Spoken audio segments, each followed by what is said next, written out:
ආයුබෝවන් කාලීන ප්‍රවෘත්ති වාර්තාකරණයේ අංක 1 සියත ප්‍රධාන පුවත් විකාශය සමගින් මම අංජනා කරුණාරත්න ප්‍රථමයෙන් සිරස්තල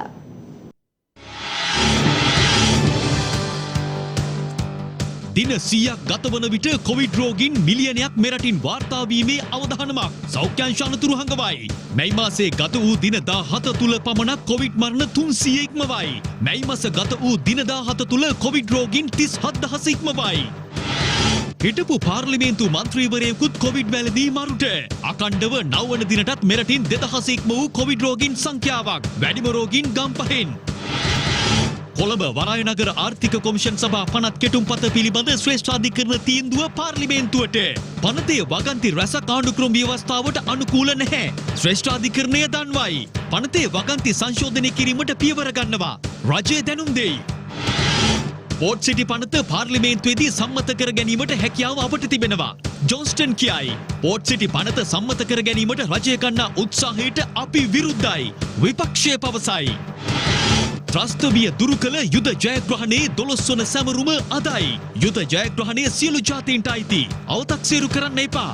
අගමැති විශේෂ ප්‍රකාශයක් කරමින් පාර්ලිමේන්තුවේදී කියයි. දැන් දේශීය පුවත්.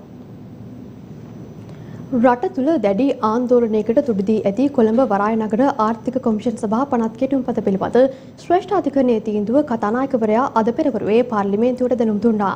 ඒ අනුව අදාළ පනත් කෙටුම්පතේ ඇතැම් වගන්ති රැසක් ආණ්ඩුක්‍රම ව්‍යවස්ථාවට පටහැනි බවට ශ්‍රේෂ්ඨාධිකරණයට දැනුම් දී ඇති බවයි කතානායකවරයා පාර්ලිමේන්තුවේදී ප්‍රකාශ කළේ. පනත් කෙටුම්පත සම්මත කිරීමට නම් පාර්ලිමේන්තුවේ බහුතරයකින් සහ ජනමත විචාරණයකින් එය සම්මත විය යුතු බවද ශ්‍රේෂ්ඨාධිකරණය දන්වා ඇති බව කතානායකවරයා වැඩිදුරටත් දැනුම් දුන්නා. කොළඹ වරායනගර ආර්ථික කොමිෂන් සභා පනත් කෙටුම්පතේ වගන්ති කොටස් 8ක ඇතුළත් කර ඇති විධිවිධාන ආණ්ඩුක්‍රම ව්‍යවස්ථාවට අනුකූල නොවන බව දන්වා ඇති ශ්‍රේෂ්ඨාධිකරණය එම අනුකූල නොවන තත්වය මගහරවා ගත හැකි නිර්දේශ කතානායක මහින්දයාපා අබේවර්ධන මහතා වෙත එවා තිබෙනවා. එලෙස ශ්‍රේෂ්ඨාධිකරණයේ විසින් සිදු කර ඇති නිර්දේශ පනත් කෙටුම්පතට ඇතුළත් කර ඒවා සංශෝධනය කරන්නේ නම් එම අනුකූල නොවන ස්වභාවය ඉවත්ව යනු ඇති බවද ශ්‍රේෂ්ඨාධිකරණයේ විසින් කතානායකවරයා වෙත එවා ඇති තීරණයේ සඳහන්. එහි සඳහන් වන පරිදි අදාළ වගන්ති සංශෝධනය නොකරන්නේ නම් පමණක් එම විධිවිධාන සම්මත කළ හැකි වන්නේ ආණ්ඩුක්‍රම ව්‍යවස්ථාවේ 84.2 ව්‍යවස්ථාවෙහි විධිවිධාන සලසා ඇති පරිදි පාර්ලිමේන්තුවේ විශේෂ බහුතරයකින් සම්මත කිරීම මගින් පමණක් යයිද ශ්‍රේෂ්ඨාධිකරණය දන්වා තිබෙනවා. මීට අමතරව සංශෝධන සිදු කළ යුතුයේ සඳහන් වගන්ති කොටස් 8න් 3ක් විශේෂ බහුතරයකින් සම්මත කිරීමට අමතරව 83 වන ව්‍යවස්ථා ප්‍රකාරව ජනමත විචාරණයකින් ජනතාව විසින්ද අනුමත කළ යුතු බව ශ්‍රේෂ්ඨාධිකරණය තීන්දුව කර තිබෙනවා. පනත් කෙටුම්පතෙහි 3/6 30/3 දෙවැනි අතුරු විධානය 55/2 සහ 58/1 විධිවිධාන ආණ්ඩුක්‍රම ව්‍යවස්ථාවේ 12/1 ව්‍යවස්ථාවට අනුකූල නොවන බව එහි සඳහන්. එමෙන්ම එම පනත් කෙටුම්පතෙහි 3/5 අතුරු විධානය 3/7 6/1A 30/3 පළමුවැනි අතුරු විධානය 71/1 සහ 74 වගන්තිත ව්‍යවස්ථාවට අනුකූල වන්නේ නැහැ. එමෙන්ම 3/4 6/1D 68/1E 68/3A වගන්තිවල විධිවිධාන ආණ්ඩුක්‍රම ව්‍යවස්ථාවේ 3 සහ 4 ව්‍යවස්ථාව සමග කියවිය යුතු 76 ව්‍යවස්ථාවට අනුකූල නොවන අතර එම විධිවිධානද වළංගු වන්නේ පාර්ලිමේන්තුවේ විශේෂ බහුතරයකින් සහ ජනමත විචාරණයකින් අනුමත කිරීමෙන් පමණයි. පනත් කෙටුම්පතේ 52/5 සහ 71/2 වගන්ති සමග කියවිය යුතු 52/3 වගන්තියේ විධිවිධාන ආණ්ඩුක්‍රම ව්‍යවස්ථාවේ 3 4 සහ 76 ව්‍යවස්ථා සමග කියවිය යුතු 148 ව්‍යවස්ථාවට අනුකූල නොවන අතර එම විධිවිධානද වළංගු ලෙස සම්මත කළ හැකි වන්නේ පාර්ලිමේන්තුවේ විශේෂ බහුතරයකින් සහ ජනමත විචාරණයකින් අනතුරුවයි. මේ අතර පනත් කෙටුම්පතේ 31 33 1 42 සහ 71 2 ඕ වගන්ති වල විධිවිධානද ආණ්ඩුක්‍රම ව්‍යවස්ථාවට පටහැනි බව දන්වා තිබෙනවා. මෙම පනත් කෙටුම්පතේ 53 3 A වගන්තිය සමග කියවිය යුතු 53 2 A වගන්තිය ආණ්ඩුක්‍රම ව්‍යවස්ථාවේ 76 වන ව්‍යවස්ථාවට අනුකූල නොවන අතර එම විධිවිධාන වළංගු ලෙස සම්මත කළ හැකි වන්නේද පාර්ලිමේන්තුවේ බහුතරයකින් සම්මත කිරීම සහ ජනමත විචාරණයකින් අනතුරුවයි. 60 A සහ 60 E වගන්තිවල විධිවිධානද ආණ්ඩුක්‍රම ව්‍යවස්ථාවේ 148 වන ව්‍යවස්ථාවට අනුකූල වන්නේ නැහැ. එමෙන්ම 37 වැනි වගන්තියේ විධිවිධානද ආණ්ඩුක්‍රම ව්‍යවස්ථාවේ 12/1 සහ 14/1 වූ ව්‍යවස්ථාවන්ට අනුකූල නොවන බවයි කතානායකවරයා දැනුම් දුන්නේ. announcement, I wish to inform the Parliament that I have received the determination of the Supreme Court in respect of the bill entitled "The provisions of clause 53(2)b read with clause 53(3)b with the bill is inconsistent with Article 76 of the Constitution, read with Articles 3 and 4 of the Constitution, and could be validly passed only with the special majority provided for in Article 84(2) of the Constitution and approved by the people at a referendum by virtue of the provisions of Article 83. However, the said inconsistencies will cease if clauses are amended as mentioned in the determination of the Supreme Court. මේ වගේ වැදගත් පනතක් මේ වගේ වසංගතයක් තියෙන වෙලාවක ඉදිරිපත් කිරීම ඉතාමත් අසෝබඩ ක්‍රියාවක් කියලා. මොකද මේක අර රෝමේ ගිනි ගන්නකොට නීරෝ වීණා වාදනය කරනවා වගේ. හරි, ඒක ඔබතුමාගේ මතය. කරුණාකරලා මේ කරදර කරන්න එපා. අපිට ආරංචි ලැබුණා මේ පාර්ලිමේන්තුව තුලත් පසුගිය දවස් කිහිපය තුල මේ කොවිඩ් ආසාදිතේදී හිටිය බව. මහලේකම්ගේ කාර්යාලය වහලා තිබ්බා. ඔබතුමාගේ කාර්යාලය වහලා තිබ්බා ටිකක්. ශ්‍රේෂ්ඨ නිලධාරිගේ කාර්යාලය. ඉතින් මේ වගේ වසංගතයක් තියෙනකොට මේ වගේ පනතක් ඒක රීති පොතේ නෑ එහෙම එකක්. ඉදිරිපත් කිරීම හරිද? ඔව්. බොහොම ස්තුතියි. ඔබතුමාගේ මතය ඔබතුමා ප්‍රකාශ කරන්න. ඔව්. ශ්‍රී ලංකා ප්‍රජාතාන්ත්‍රික සමාජවාදී ජනරජයේ ආණ්ඩුක ව්‍යවස්ථාවේ 79 වන ව්‍යවස්ථාවේ විවිධ ප්‍රකාරව 2021 මැයි 13 වන දින මා විසින් එකතු කළ අගය මත බදු හා සංශෝධනා දේශීය ආදායම් සංශෝධන නැමැති පනත් කෙටුම්පත් සහතික සටහන් කළ ලද බව දන්වනු කැමැත්තෙමි. මොනවද? ඔව්. අපේ රීති ප්‍රශ්න මතු කරනකොට ඔබතුමා අහක බලන් වෙනුණත් බන්දන කියවනවා. ඒ රීති ප්‍රශ්නේ මොකද්ද කියන්නේ? ඔබතුමා රීති ප්‍රශ්නයක් මතු කරේ නෑනේ මේ වෙනකන්. මම කියන්නේ ඔබතුමා මොන රීති යටතේද අද සභාව ඒ රටේ ජනතාව හෙලා දකින්න මේ ක්‍රියාමාර්ගය.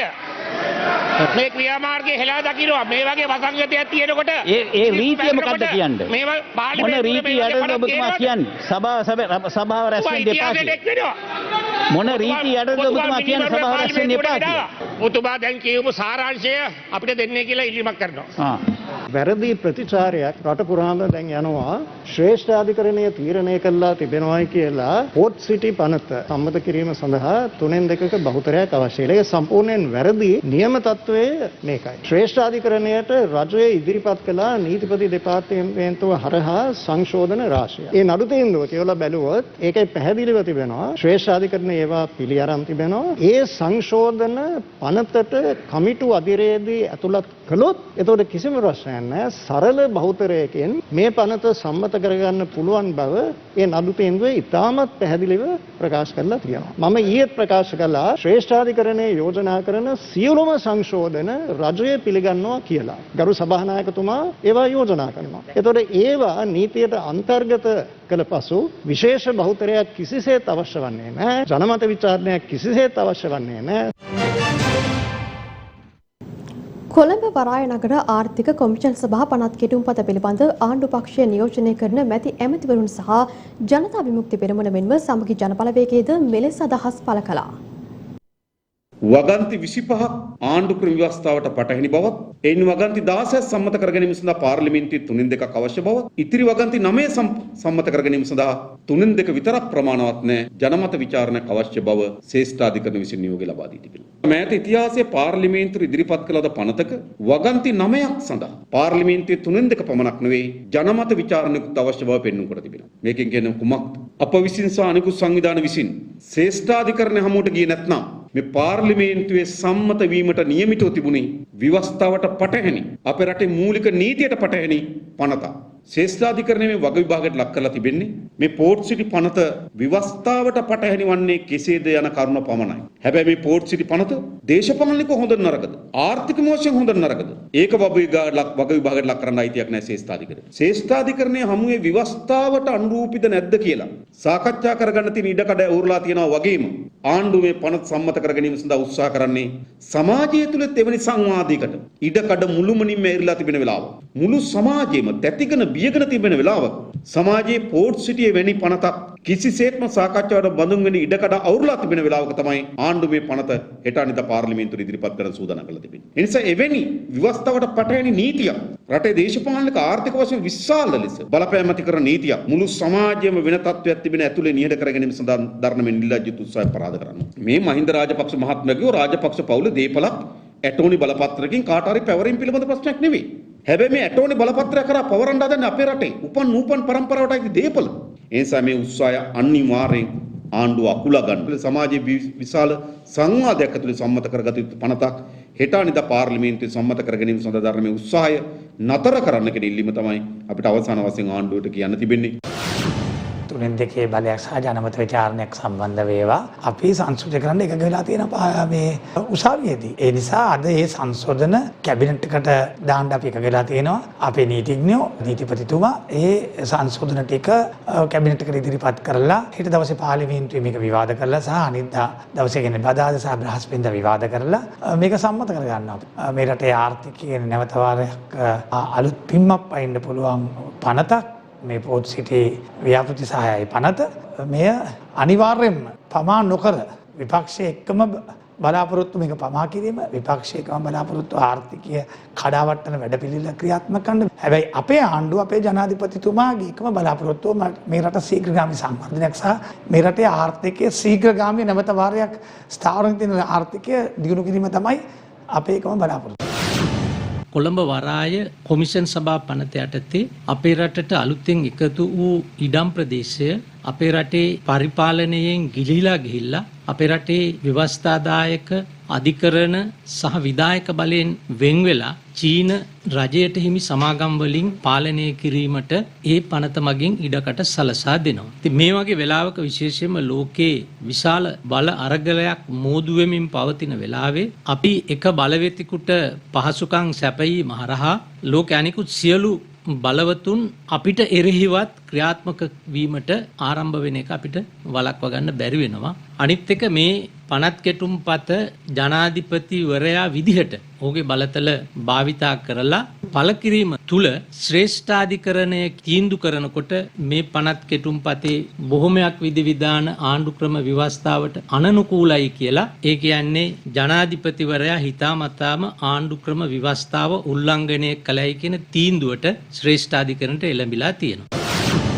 දැන් මේ ආණ්ඩුව බලයට ආවේ අපි කිසිම දෙයක් මේ රජයේ දේපලක් කාටවත් විකුණන්නේ නැහැ කියලා. අපි කියන්නේ ජනමත විචාරණයකට හරි යන්න කියලා. ජනමත විචාරණයකට යන්න පුළුවන් තත්ත්වයක් නැහැ මේ තියෙන කොරෝනා වසංගතයත් එක්ක. ඒ නිසා මේක සම්පූර්ණයෙන්ම කල් දාලා මේක සම්බන්ධව පැහැදිලිව ජනතාව තුළ සංවාදයක් ඇති කරන්න අවස්ථාව සලසා දෙන්නයි කියලා අපි කියන්නේ. මේක මේ කඩිමුඩිය මේ කොරෝනා තියෙන ප්‍රශ්න මැද්දේ මේක කඩිමුඩිය සම්මත කර ගැනීම නෙමෙයි කළ යුත්තේ. මේක මේ රටේ ජාතිය ආරක්ෂාව සම්බන්ධව රටේ ජාතිය සම්බන්ධව තියෙන ලොකු ප්‍රශ්නයක්. අපේ රටේ සම්පතක්. ඉතින් අපේ රටේ මේ සම්පතක් මේ වගේ ලබා දෙන්න තියෙන අවස්ථාවක් මීට වඩා පුළුල් ලෙස සාකච්ඡා කරන්න ඕනේ. මීට වඩා පුළුල් ලෙස පාර්ලිමේන්තුව තුළ විවාදගත කරන්න ඕනේ. එහෙම නැත්නම් මේක හදිස්සියේ මේ කොරෝනා තියෙන අවස්ථාවේදී පාර්ලිමේන්තුව කැඳවලා සම්මත කරනකට අපි සම්පූර්ණයෙන් විරුද්ධයි. 30 වසරක් පැවති කුරිරු LTTE ත්‍රස්තවාදයේ පරාජයට පත්කර අදට වසර 12ක් සපිරෙනවා. 2009 මැයි මාස 18 වනදා එනම් අදවන් දිනක නන්දිකඩාල් කලපුවේදී LTTE නායක වේළුපිල්ලේ ප්‍රභාකරන් ඇතුළු ම්ලේච්ඡ ත්‍රස්තවාදීන්ට අවසන් තිත තබන්නට විරෝධාර රණවිරුවන්ට හැකි වුණා.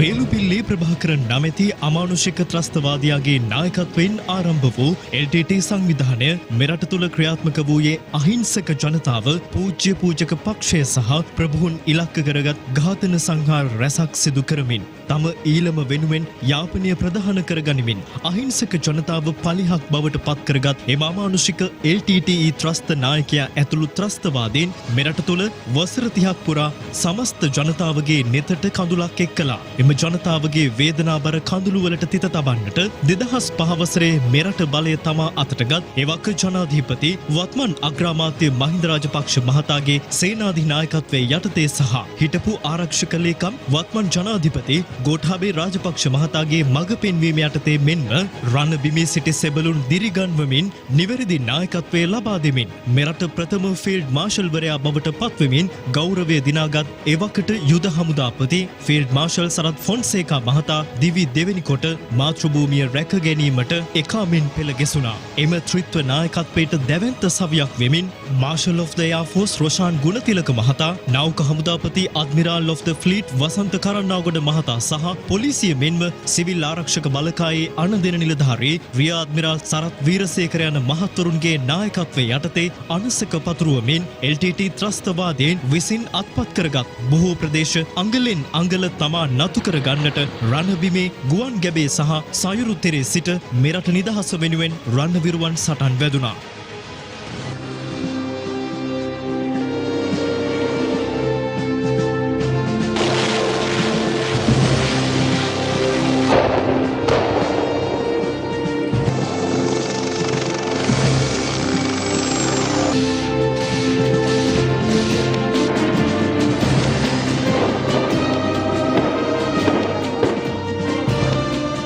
එම එඩිතර නායකත්වයන් යටතේ ත්‍රිවිධ හමුදාව විසින් නැගෙනහිර පිහිටි මාවිල්ලාරු සොරවුවත් තොප්පිගල පිහිටි LTT කඳවුරත් අත්පත් කර ගනිමින් යුද ජයග්‍රහණයේ ප්‍රථම පියවර තැබීමට කටයුතු කළේ තම මව්බිමේ ජනතාව වෙනුවෙන් ඉටු කළ යුතු වගකීම් මැනවින් ඉටු කරමින් යුද ජයග්‍රහණය වෙනුවෙන් පියවරින් පියවර ඉදිරියට ගමන් කළ අභීත රණවිරුවන් තම සගයින්ද අහිමි කර ගනිමින් මෙරට ලක්ෂ සංඛ්‍යාත ජනතාවගේ සිත් තුළ තිබූ ත්‍රස්තබිය නැති කර දැමීමට ක්‍රියා කළේ ලොව හොඳම මානුෂ හමුදාව මෙරට හමුදාව බව ලොවටම පසක් කරවමින්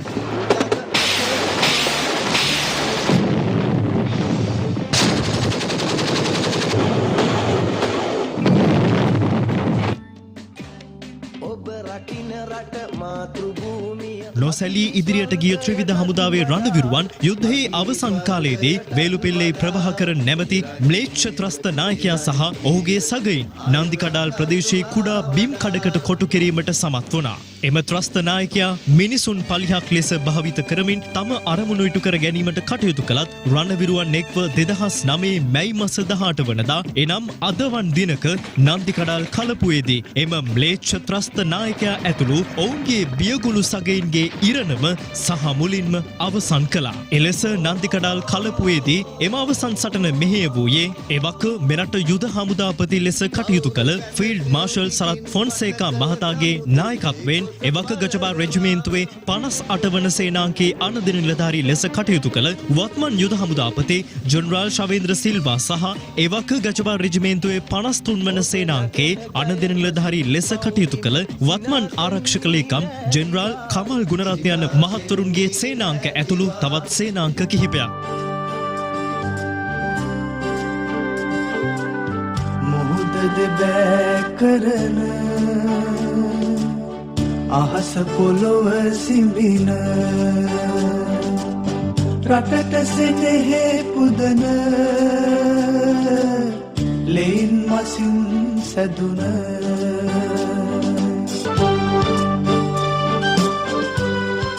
මව්පියන්ට දරුවන් අහිමි කළ දරුවන්ට මව්පියන් අහිමි කළ ත්‍රස්තවාදය නම් අකුරු 6 නැවත මෙරට තුළ නොයසේවායි අපි ප්‍රාර්ථනා කරමු. තවද අප වෙනුවෙන් එඩිතරව රණබිමට පිවිසි ඇතැම් රණවිරුවන් අදටත් ආබාධිතව සිටියත් ඔවුන් මෙරටට කළ සේවය කියා නිම කළ නොහැකි. ත්‍රස්තවාදය මෙරටින් තුරන් කළ රණවිරුවනි ඔබ ජන හදවත් තුළ සදා අමරණීයයි. අපෙන් එකෙකි මේ මිනිසා මේ මිනිසා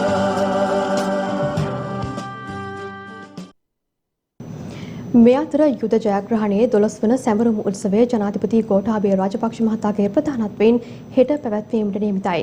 ඒ වත්තර මුල ජාතික රණවිරු අනුස්මරණ ස්මාරකයේ අභියසතේ.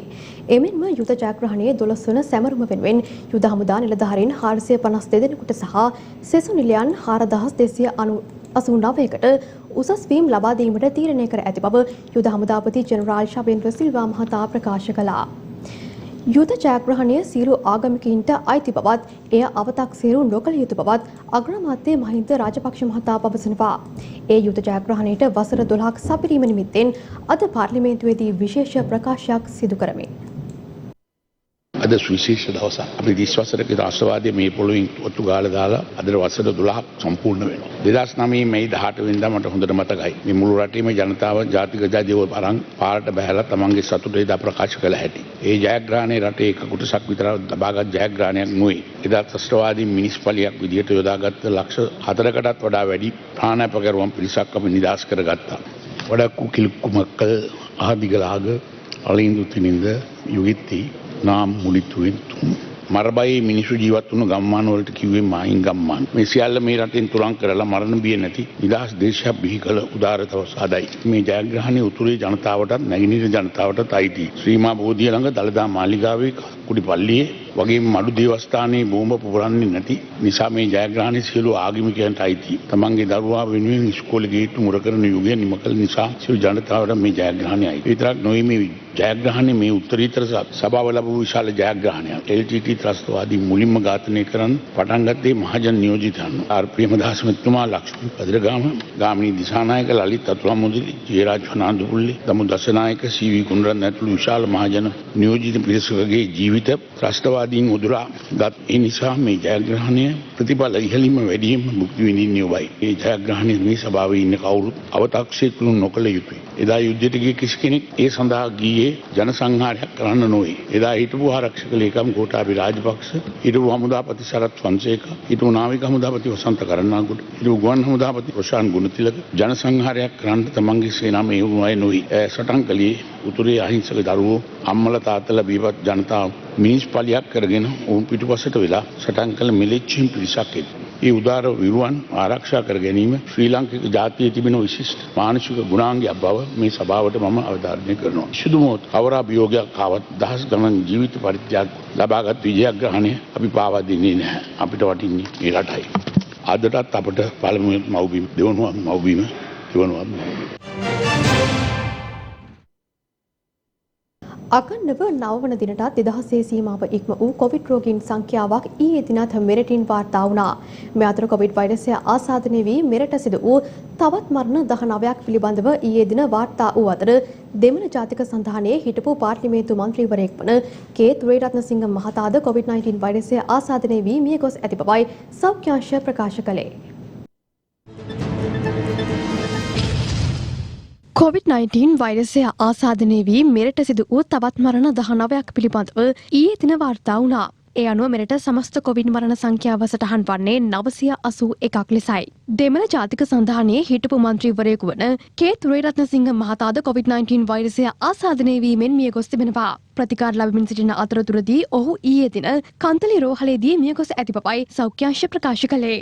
අගන්නව නවවන දිනටත් 2000 ඉක්ම වූ කොවිඩ් රෝගීන් පිරිසක් ඊයේ දිනත් වාර්තා වුණා. එලෙස වාර්තා වී ඇති කොවිඩ් රෝගීන් සංඛ්‍යාව 2456ක් වන අතර ඉන් පුද්ගලයන් 23 දෙනෙකු විදේශගතව සිට මෙරටට පැමිණි පුද්ගලයන්. ඉදිරි ආසාදිතින් අතරින් වැඩිම සංඛ්‍යාවක් වාර්තා වී ඇත්තේ ගම්පහ දිස්ත්‍රික්කයෙන් වන අතර එම සංඛ්‍යාව 677ක්. කොළඹින් 320ක්, කළුතරින් 350ක්, ගාලෙන් 259ක්, මාතරින් 84ක්, හම්බන්තොටින් 19ක් වාර්තා වී ඇති අතර කෑගල්ලෙන් වාර්තා වී ඇති කොවිඩ් රෝගීන් සංඛ්‍යාව 5ක්. රත්නපුරෙන් කොවිඩ් රෝගීන් 56ක්, බදුල්ලෙන් 50ක්, මොනරාගලින් 20ක්, මාතලින් 46ක්, මහනුවරින් 34ක්, නුවරඑළියෙන් 25ක්, අම්පාරෙන් 23ක්, මඩකලපුවෙන් 17ක් සහ අනුරාධපුරයෙන් 11 දෙනෙකු වාර්තා වී තිබෙනවා. පොළොන්නරුවෙන් කොවිඩ් රෝගීන් 82 දෙනෙක් ඊයේ දින වාර්තා වී ඇති අතර පුත්තලමින් 51ක්, කුරුණෑගලින් 60ක්, මන්නාරමෙන් 5ක්, මුල්ලතිව් දිස්ත්‍රික්කයෙන් 255 දෙනෙකු වාර්තා වී තිබෙන බවයි කොවිඩ්-19 පැතිරීම වැළැක්වීමේ ජාතික ක්‍රියාන්විත මධ්‍යස්ථානය නිවේදනය කළේ.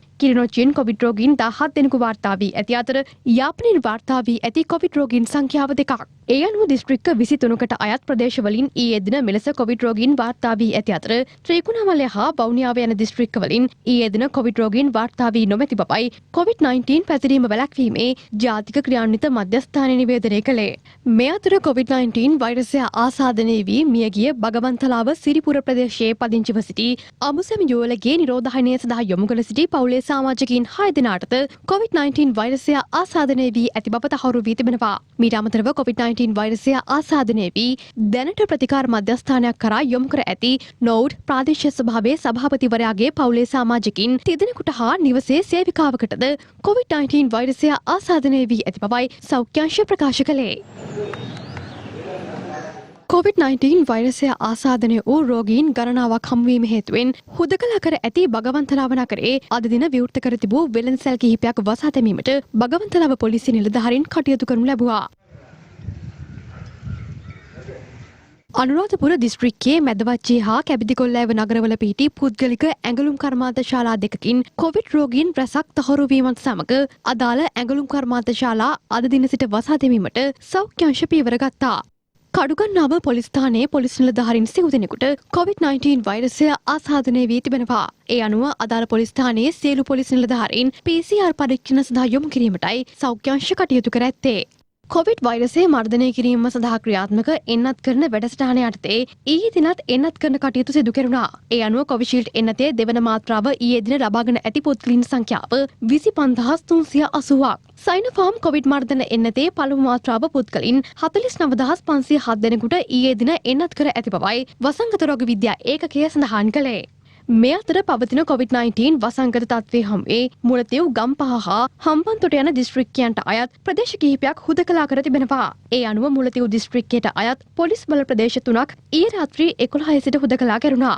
එසේම ගම්පහ දිස්ත්‍රික්කයට අයත් දුන්ගල්පිටිය පොලිස් බල ප්‍රදේශයේ ග්‍රාම නිලධාරී වසම් දෙකක්, හම්බන්තොට අඟුණුකොළ පැලැස්ස පොලිස් බල ප්‍රදේශයට අයත් රොටේ 184 ග්‍රාම නිලධාරී වසම අද උදෑසන 6 සිට හුදකලා කෙරෙනු බවයි යුද හමුදාපති ජෙනරාල් ශවේන්ද්‍ර සිල්වා මහතා ප්‍රකාශ කළේ. එසේම මීට පෙර හුදකලා කර තිබූ ගාල්ල, හම්බන්තොට, අම්පාර හා රත්නපුර දිස්ත්‍රික්කයන්ට අයත් ප්‍රදේශ කිහිපයක් අද පෙරවරු 6 සිට හුදකලා බවින් ඉවත් කෙරුණා. පවතින තත්ත්වයේ හමුවේ හුදකලා කර ඇති ප්‍රදේශවල ඇඟලුම් කර්මාන්ත ශාලා පවත්වාගෙන යාම සහ ඒවාට සේවකීන් ප්‍රවාහනය කිරීම දැඩි සෞඛ්‍ය තර්ජනයක් බවට පත්ව ඇති බව ශ්‍රී ලංකා මහජන සෞඛ්‍ය පරීක්ෂකවරුන්ගේ සංගමේ සභාපති උපුල් රෝහණ මහතා පවසනවා.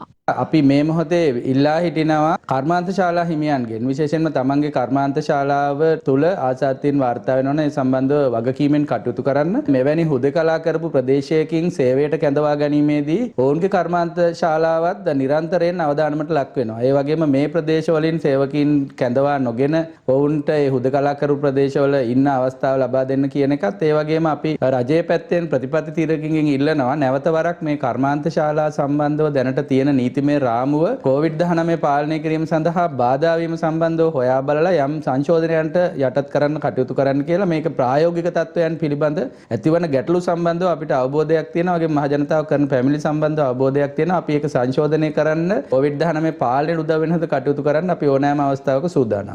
ජාතික හැඳුනුම්පතේ අවසාන අංක ක්‍රමවේදය උල්ලංඝනය කරමින් සංචලන සීමා කඩකළ පුද්ගලයන් 141 දෙනෙකු ඊයේ දින අත්අඩංගුවටගෙන තිබෙනවා. ඊයේ දිනේදී නිරෝධායන රීති උල්ලංඝනය කිරීම සම්බන්ධයෙන් පුද්ගලයන් 223 දෙනෙක් පමණ අත්අඩංගුවටගෙන තිබෙනවා. මේ දක්වා අත්අඩංගුවටගෙන ඇති මුළු සංඛ්‍යාව 10073ක් පමණ වෙනවා. තවදුරටත් නිරෝධායන රීතීන් සම්බන්ධයෙන් සිදු කරනු ලබන මෙහෙයුම් මේ ආකාරයටම ක්‍රියාත්මක කරනු ලබනවා. ඒ වගේම ඊයේ දිනේදී හැඳුනුම්පත් අංක ක්‍රමවේදය උල්ලංඝනය කරමින් කටයුතු කළ පුද්ගලයන් 141 දෙනෙක් පමණ පොලිසිය විසින් අත්අඩංගුවටගෙන තිබෙනවා. ඒ නිසා නිරන්තරයෙන්ම අපි ජනතාවට දැනුම් දෙනු ලබන්නේ ඔබ හැඳුනුම්පතේ අංක ක්‍රමයට අනුගතව කටයුතු කරන ලෙසට. එසේ කටයුතු නොකළහොත් නිරෝධායන රීතීන් යටතේ කටයුතු කිරීමට සිදු වෙනවා. ඔබ දෛනික රාජකාරියට ගමන් කරනවා නම්, ඔබේ රැකියාවට ගමන් කරනවා නම්, එය සනාථ කිරීමට යම් ලියවිල්ලක් තිබෙනවා නම් ඒ සඳහා ගමන් කරන්න පුළුවන්. එසේ නොමැති සියලු දෙනාම කටයුතු කළ යුතු වන්නේ හැඳුනුම්පතේ අංක ක්‍රමයට අනුවයි. කොවිඩ් වසංගතය හමුවේ මේ වන විට අසල්වැසි ඉන්දියාවට දරුණු බලපෑම් එල්ල වී ඇති අතර වෛරසය හමුවේ එරට වෛද්‍යවරුන් විශාල පිරිසකට දිවි අහිමි වී තිබෙනවා. කොවිඩ් පළමු රැල්ල අතරතුර වෛද්‍යවරුන් 736 දෙනෙකු මිය ගොස් ඇති අතර දෙවන කොවිඩ් රැල්ල ආරම්භ වූ පසුගිය අප්‍රේල් මාස පළමු සතියේ සිට මේ දක්වා කාලය තුල පමණක් වෛද්‍යවරුන් 244ක් මිය ගොස් ඇති බවයි එරට වෛද්‍ය සංගමය පෙන්වා දෙන්නේ. ඒ අනුව පසුගිය ඉරිදා දිනේදී පමණක් කොවිඩ් ආසාදනය වී වෛද්‍යවරුන් 50 දෙනෙකු මිය ගොස් ඇති අතර ඉන්දිය වෛද්‍ය සංගමේ හිටපු සභාපතිවරයා සහ එරට සෞඛ්‍ය ක්ෂේත්‍රයේ ප්‍රමුඛයෙකු වන වෛද්‍ය කේ.කේ. අග්‍රවාල් මහතාද COVID-19 වෛරසය ආසාදනය වී මිය ගොස් ඇති බව ඉන්දිය මාධ්‍ය වාර්තා කළා. ඉන්දියාවේ කොවිඩ් මර්ධන එන්නත් කරන වැඩසටහන ආරම්භ වී මාස 5ක කාලයක් ගත වුවත් එන්නත් මාත්‍රා සම්පූර්ණ කර ඇත්තේ සමස්ත වෛද්‍ය වෘත්තිකයන්ගෙන් 3% පමණ පිරිසක් බවද ඉන්දිය වෛද්‍ය සංගමය පෙන්වා දෙනවා. මේ අතර ගත වූ පැය 24ක කාලය තුළ ඉන්දියාවේ කොවිඩ් මරණ 4329ක් සිදුව ඇති අතර එම කාලය තුළ වාර්තා වී ඇති නව රෝගීන් සංඛ්‍යාව 2,63,000ක් බවයි ඉන්දිය මාධ්‍ය වාර්තා කරන්නේ. ශ්‍රී ලංකාවේ මේ වන විට පවතින තත්ත්වය අනුව දින 100ක් තුළ කොවිඩ් රෝගීන් මිලියනයක් වාර්තා වීමේ අවධානමක් පවතින බව විශේෂඥ වෛද්‍ය හේමන්ත හේරත් මහතා පවසනවා.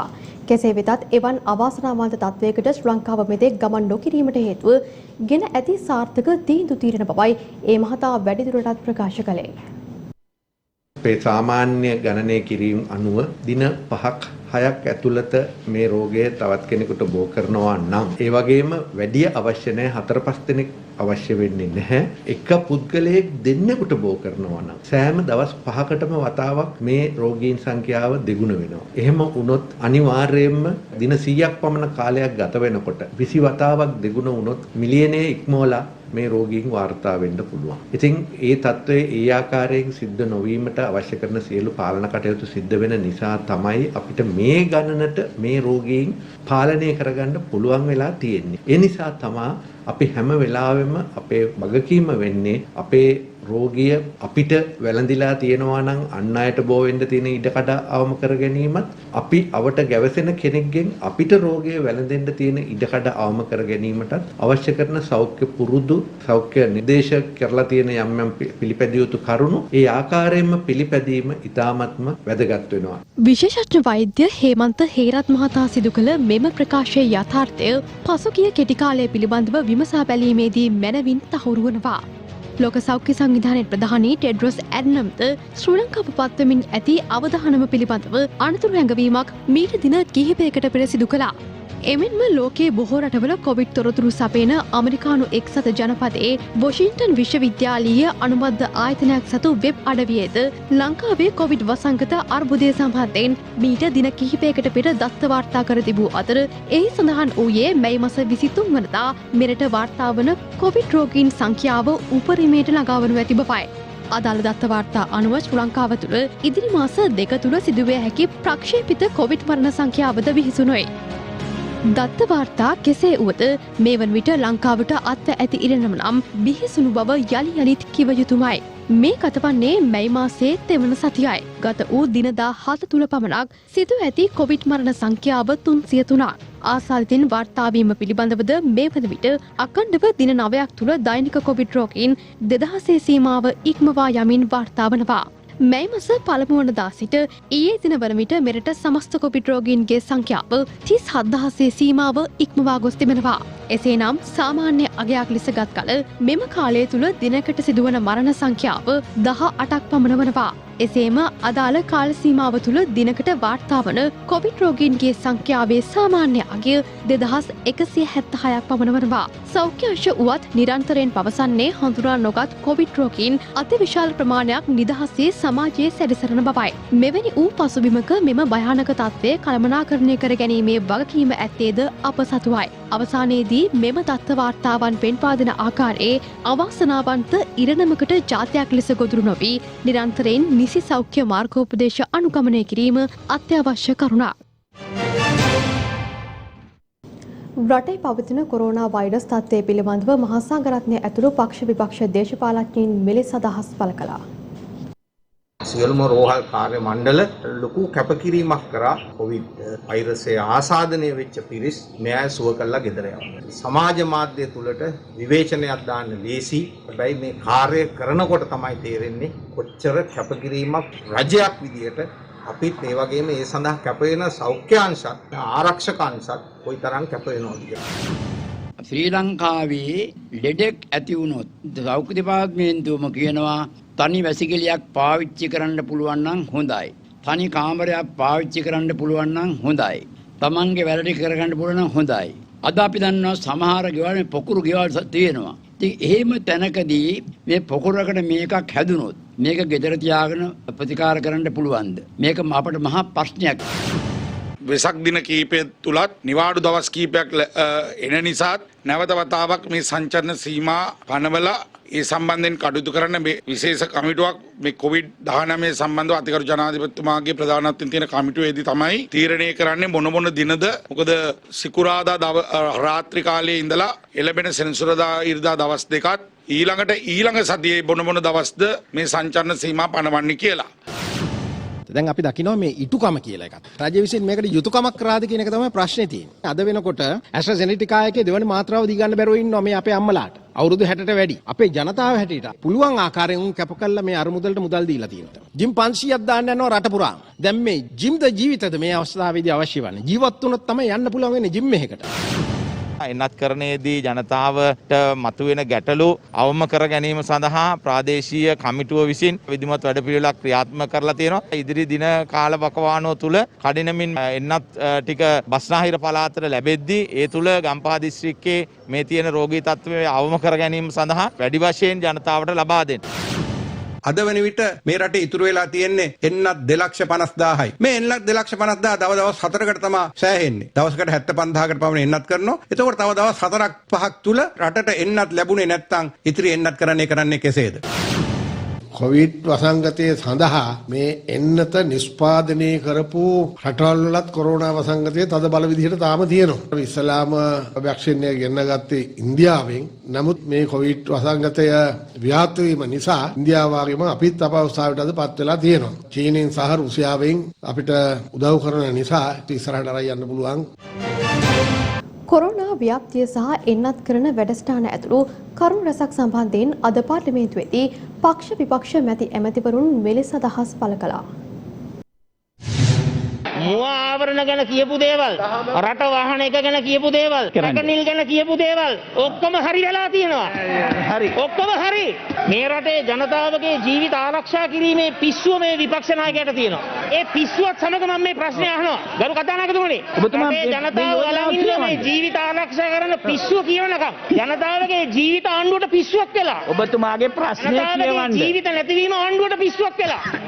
ඔව් ජනතාවගේ ජීවිත ආරක්ෂා කිරීමේ පිස්සුව මට තියෙනවා. ඔබතුමා මේ පිස්සුව මට තියෙනවා. මේ WHO එකේ අලුත්ම COVID-19 surge in Sri Lanka මේ කියන වාර්තාවේ මේ සංචරණ සියල්ලක්ම නතර කරන්නයි කියනකොට අපි සංචාරකයන්ට ඉඩ දෙනවා ජනතාවට සංචරණය තහනම් විදේශිකයන්ට අවසරය තියෙනවා. 2020 වසර තුලදී ගරු කතානායකතුමනි කොවිඩ් වසංගතයෙන් පීඩාවට පත් වූ ජනතාව සඳහා 2020 අප්‍රේල් සහ මැයි මාස සඳහා රුපියල් 5000ක දීමනාවක් දුන්නා. ඒ සඳහා වැය වුණු මුදල රුපියල් මිලියන 56593ක්. රුපියල් කෝටි 13800ක් මේ රජය කොවිඩ් වෙනුවෙන් දැනටමත් වැය කරලා තිබෙනවා. ඉන්දියාවේ විදේශ ඇමතිවරයා පැහැදිලිව කිව්වා එන්නත ලබා දීමේදී ලංකාවට ප්‍රමුඛතාවය දෙන්න අපි සූදානම් කියලා. හැබැයි ඒ එන්නත ලබා ගන්න අපි සූදානම්ෙන් හිටියේ නැහැ. අපේ NMR එකේ අනුමත කරලා තිබුණේ නැහැ. වැරද්ද තියෙන්නේ කොහෙද? වැරද්ද තියෙන ආණ්ඩුවේ. සල්ලි තියෙනවා දැන් ගෙන්න ගන්න විදිහක් නැහැ. දැන් මේ වසංගතේ මුළු රට පුරාම තියෙනවා. ඉතින් විශේෂයෙන් මේ එන්නත ලබා දෙනකොට පොළොන්නරුව දිස්ත්‍රික්කයේ අඩුම වශයෙන් මේ රජයේ නිලධාරි විදිහට කටයුතු කරන ප්‍රාදේශීය ලේකම් කාර්යාලයේ ග්‍රාම නිලධාරිවරු, සමෘද්ධි නියාමකවරු, ඒ වගේම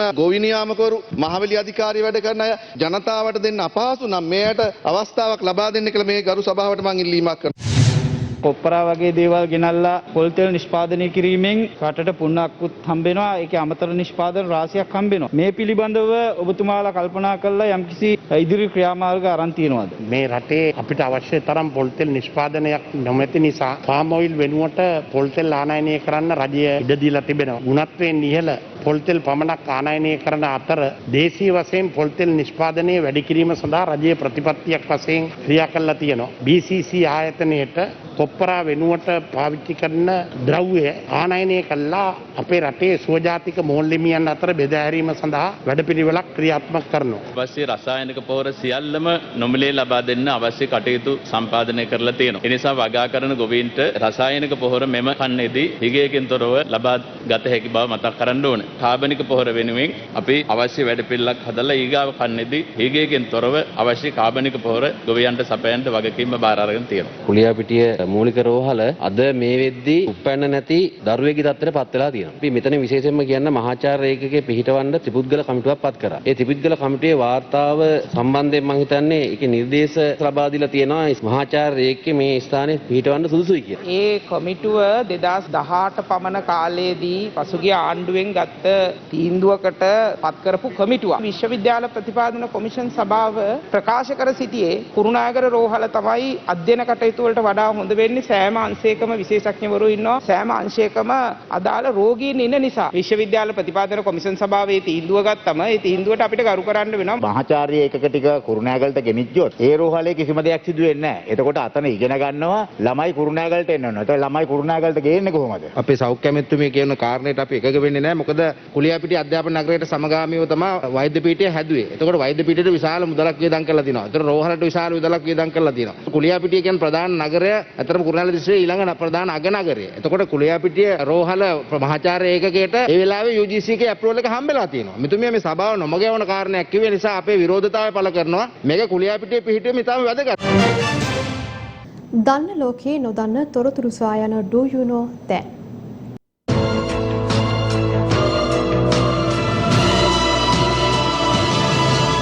Do you know? ශ්‍රී ලංකාවට මේ වන විට කොවිඩ් වසංගතයෙන් දැඩි බලපෑම් එල්ල වී ඇති පසුබිමක ඩෙංගු රෝගී තත්ත්වයද හිස ඔසවන බවක් අපට දක්නට ලැබෙනවා. මේ වසරේ මැයි මාසයේ ගත වූ දින 17ක කාලය තුල පමණක් ඩෙංගු රෝගීන් 545 දෙනෙකු වාර්තා වී තිබෙනවා. ඒ අනුව මෙතෙක් මේ වසර තුල වාර්තා වී ඇති ඩෙංගු රෝගීන් සංඛ්‍යාව 7438ක්. ඩෙංගු යනු වෛරසයක් මගින් බෝවන රෝගයක්. ඊඩ්ස් ඊජිප්ටයි හා ඊඩ්ස් ඇල්බෝපික්ටස් යන මදුරු විශේෂයන්ගෙන් ඩෙංගු රෝගය ව්‍යාප්ත වනවා. ඔවුන් වැඩිපුර දෂ්ට කරන්නේ දහවල් කාලයේදී. ඩෙංගු වෛරසයේ කාණ්ඩ 4ක් දක්නට ලැබෙනවා. එම වෛරස් ඩෙංගු දර්ශක 1, 2, 3 හා 4 ලෙස වෛද්‍ය විද්‍යාවේ නම් කර තිබෙනවා. ඩෙංගු රක්තපාත උණ නිසා අසාධ්‍ය තත්ත්වයට පත්වන්නේ ප්‍රථම වතාවට රෝගයට ගොදුරු වූ අය නොව මීට පෙර රෝගයට ගොදුරු වී සුව වී යලිත් රෝගයට ගොදුරු වූ අයයි. සාමාන්‍යයෙන් ශරීරයේ ප්‍රතිදේහ මගින් සිදු කරන්නේ ආරක්ෂාකාරී පිළිවෙතක්. නමුත් මෙම ඩෙංගු වෛරසය නිසා ඇතිවන විශේෂ ප්‍රතිදේහ සිදු කරන්නේ ඊට හාත්පසින්ම ප්‍රතිවිරුද්ධ ක්‍රියාවලියක්. එනම් එක් ඩෙංගු වෛරස් දර්ශකයකින් ශරීරය තුළ ඇතිවන මෙම විශේෂ ප්‍රතිදේහ කරන්නේ වෙනත් ඩෙංගු දර්ශකයක් ශරීරයට ඇතුල් වූ විට ඊට එරෙහිව සටන් කිරීම වෙනුවට එම ආගන්තුක වෛරසයට ශරීරය තුළ වර්ධනය වීමට රුකුලක් දීමයි. ඩෙංගු වෛරසය සඳහා ප්‍රතිශක්තිකරණ කිසිවක් තවමත් සොයාගෙන නැහැ. ඒ නිසාම ඩෙංගු මතුරුවන් බෝවන ස්ථාන විනාශ කිරීම මගින් ඩෙංගු වාහක මතුරුවා බෝවීම අවම කිරීම ඩෙංගු මර්ධනයට ඇති එකම ක්‍රමය වනවා. ලෝකේ පුරා 100කට වැඩි රටවල් සංඛ්‍යාවක පැතිර ගොස් ඇති මාරාන්තික ඩෙංගු රෝගය වර්තමාන සමාජයට දැඩි බලපෑම් එල්ල කරන රෝගයක් වී හමාරයි. 1960න් පසු ඩෙංගු රෝගයෙහි පැතිරීම ඉතා ශීඝ්‍රයෙන් වැඩි වී ඇති බවයි පරීක්ෂණ දත්ත වාර්තා අනුව තහවුරු වී තිබෙන්නේ. අද වන විට ලොව පුරා මිලියන 50ක් 100ක් පමණ ප්‍රමාණයක් ඩෙංගු රෝගයෙන් වසරකට පීඩා විඳිනවා. Do you know? අනුග්‍රහය උසස් පෙළ කඩේම ජයගත් ඔබට ලෝම පිළිගත් බ්‍රිතාන්‍ය උපාධි පාඨමාලා IIT වෙතින් ඔබත් දැන්ම අයදුම් කරන්න. දැන් රටවටා පුවත් කිහිපයක් කෙටියෙන්. දිවුලපිටිය ප්‍රාදේශීය ලේකම් කොට්ටාසේ හල්ඔළුව කැලෑගෙදර පරණහන්දිය කුලීගෙදර යන ග්‍රාම සේවා වසම් සඳහා COVID-19 එන්නත් කරන වැඩසටහන රාජ්‍ය අමාත්‍ය ඉන්දිකානුරුද්ධ මහතාගේ මූලිකත්වයෙන් සිදු කෙරුණා. අදට යෙදී ඇති 12 වන විජයග්‍රහණයේ සැමරුමට සමගාමීව ලේදන් දීමේ පින්කමක් තඹුත්තේගම ආයුර්වේද රෝහලේදී සිදු කෙරුණා. මේ සඳහා තලාව එප්පාවල තඹුත්තේගම ප්‍රදේශවල පදිංචි යුද හමුදා නිලධාරීන්, පොලිස් නිලධාරීන් මෙන්ම එම පවුල්වල සමාජිකවන්ද එක්ව සිටියා.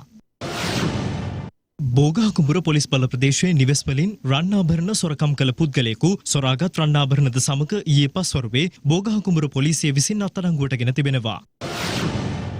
පොලිස් විශේෂකාර්ය බලකා බුද්ධි කොට්ටාසේට ලද තොරතුරකට අනුව නීති විරෝධී ලෙස කේරළ ගංජා සහ අයිස් මද්‍රව්‍ය අලෙවිය සඳහා ළඟ තබාගත් සැකකරුවෙකු පොලිස් විශේෂකාර්ය බලකා නිලධාරීන්ගේ භාරයට ගෙන තිබෙනවා. මෙම සැකකරුගෙන් වැඩිදුර තොරතුරු විමර්ශනය කිරීමේදී තවත් සැකකරුවන් දෙදෙනෙකු පිළිබඳ තොරතුරු අනාවරණය වී ඇති අතර ඔවුන්ද අත්අඩංගුවට ගෙන ඇති බවයි අප වාර්තාකරු සඳහන් කළේ.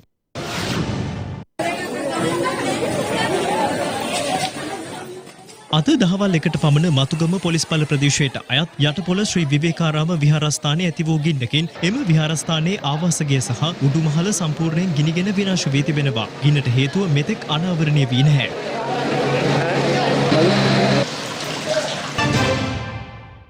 ප්‍රධාන පුවත් විකාශය අවසන්. ඔබට සුබ සන්ධ්‍යාවක්.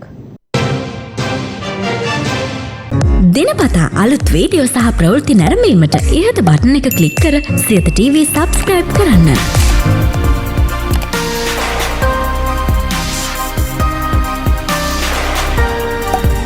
අලුත් වීඩියෝ ගැන මුලින්ම දැනගන්න මෙම සීනුව ක්ලික් කරන්න.